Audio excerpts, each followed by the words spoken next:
Hi అండి. ఈరోజు వంకాయ టమాటా కూర ఎలా వండాలో చూద్దాం. ముందుగా వంకాయల్ని వాటర్‌లో నీట్‌గా వాష్ చేసుకోవాలి. అందులోకి 2 టమాటాలను తీసుకొని చిన్న చిన్న ముక్కలుగా కట్ చేసుకోవాలి. వీడియోలో చూపిస్తున్నట్టుగా వంకాయ ముక్కలను కట్ చేసుకోవాలండి. ఒక కడాయి పెట్టుకొని అందులోకి కొంచెం ఆయిల్, కొంచెం జీలకర్ర, కొన్ని పచ్చిమిర్చి ముక్కలు, అలాగే అల్లం వెల్లుల్లి పేస్ట్, కొంచెం పసుపు వేసుకున్న తర్వాత వంకాయ ముక్కలను వేసి బాగా కలుపుకోవాలి. ఈ వంకాయల్లో ఫైబర్ అనేది ఎక్కువగా ఉంటుంది. ఈ వంకాయలు మగ్గాక టమాటా ముక్కలు మనం ముందుగానే కట్ చేసుకున్నాం కదా, అవి వేసి బాగా కలుపుకోవాలండి.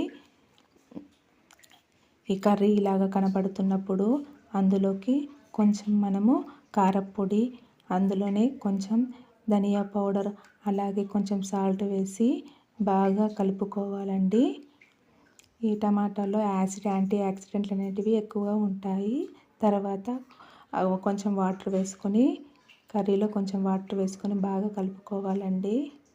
ఈ టమాటాలో ఉన్న యాసిడ్స్, యాంటీ ఆక్సిడెంట్లు అనేవి జీర్ణక్రియ జరిగేలా బాగా చూస్తాయండి.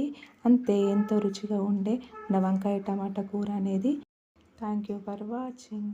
ఇలాంటి మరెన్నో వీడియోల కోసం మా ఛానల్ని సబ్స్క్రైబ్ చేసుకోండి.